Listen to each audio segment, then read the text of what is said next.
This is the section, the quarter on the destructive aspects of the human being. And so this is really important because according to Imam al-Ghazali, when we were talking earlier about the four areas of fasad that he mentioned, the first one he deals with in the Book of Knowledge, which is ignorance. But the second one is love of dunya. And love of dunya resides in the heart of the human being. And so he begins this by explaining the wonders of the heart. Because the heart is the most extraordinary thing that Allah subhanahu wa ta'ala has created, especially if you understand in our tradition that the intellect resides in the heart. So the heart really is لَهُمْ قُلُوبٌ لَا يَفْقَهُونَ بِهَا. They have hearts, but they don't understand with them. So the heart is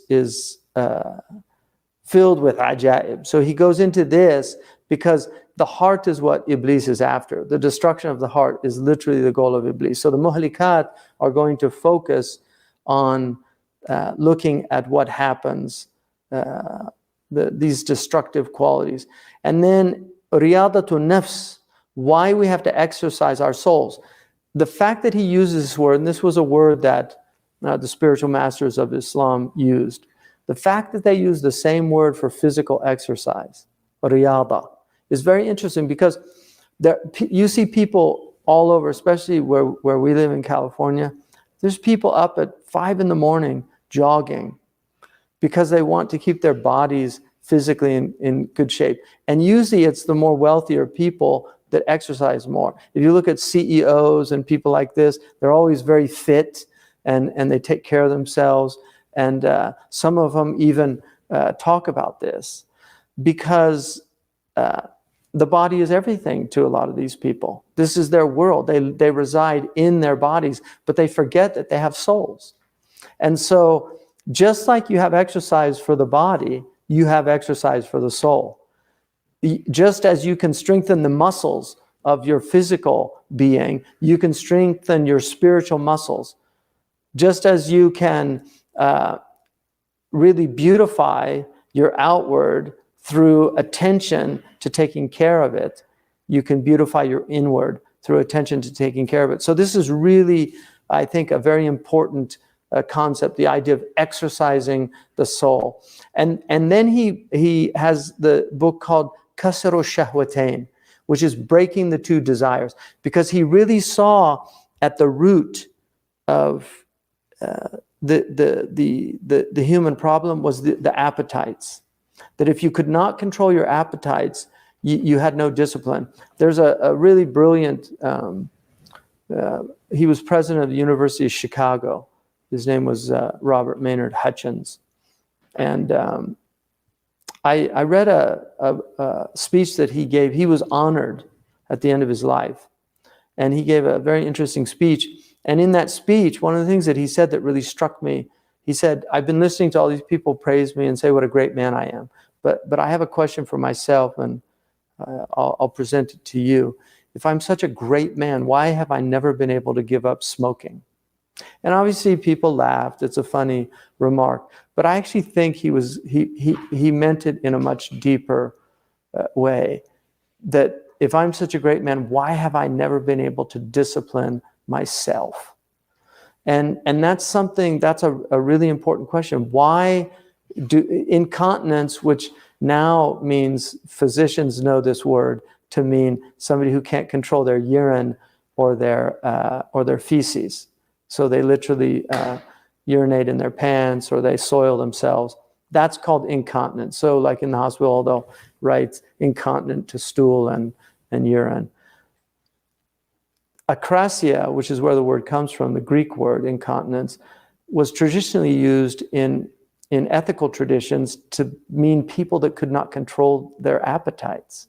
So just like somebody who can, just like you have to be able to control your bodily functions, you should be able to control your soul's functions.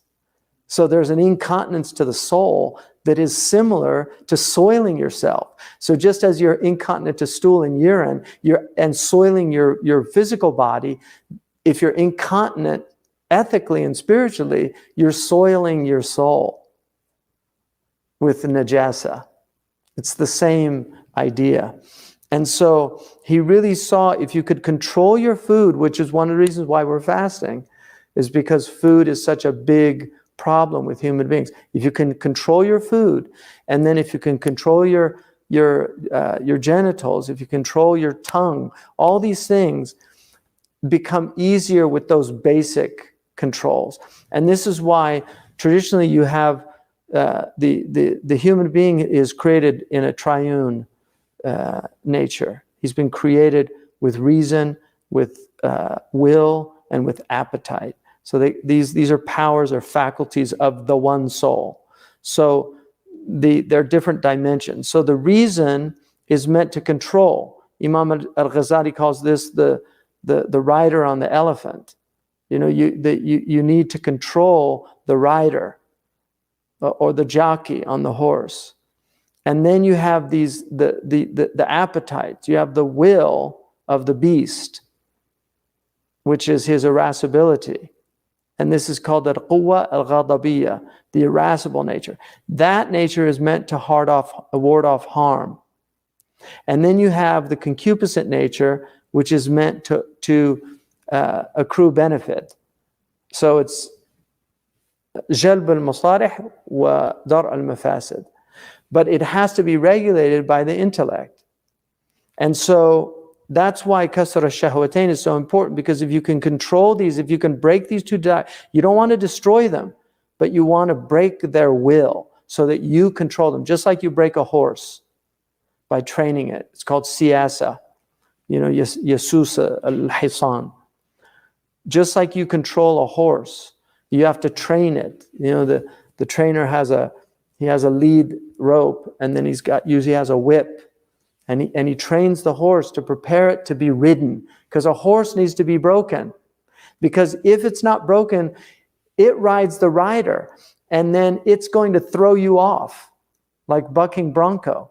So you don't want your nafs to be a bucking bronco, because it'll throw you off. And you might get up, you're going to be bruised, but you might break your neck. People die, or they're stomped by the horse themselves. So that becomes the metaphor really for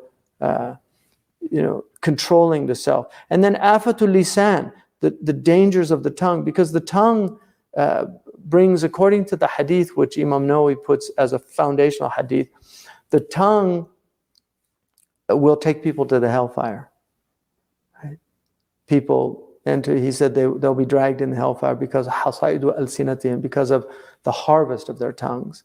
And people don't think about these things. They talk without thinking. The hadith says that somebody will say a word without giving it any consideration, and that very word will drag them in the hellfire for 70 years. And they don't, لا يلقي لها بالا. يتكلم بكلمة لا يلقي لها بالا. Doesn't give it any consideration, and yet that very word will drag them in the hell. So the afatul lisan are very important. There's a beautiful book that Imam Maulud wrote, which is based partly on Imam al-Ghazali's, because everybody's influenced by him after him, which is called Maharam al-Lisan.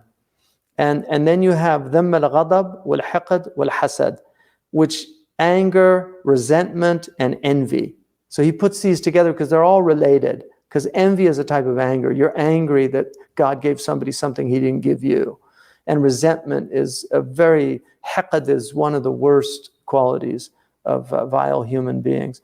And then dhamm ad-dunya, which is blaming the dunya, censoring the dunya, really, because he sees hubb ad-dunya as a major problem. And then dhamm al-bukhl wa dhamm hubb al-mal, also censoring the love of wealth and also withholding, like niggardliness or miserliness, somebody who's miserly. And then dhammul jah wa riya. Dhammul jah wa riya is the Prophet ﷺ, he said that wealth and jah and stature, al-mal wal jah, he said that they were not less harmful to the religion of a human being than two hungry wolves in the midst of shepherdless sheep.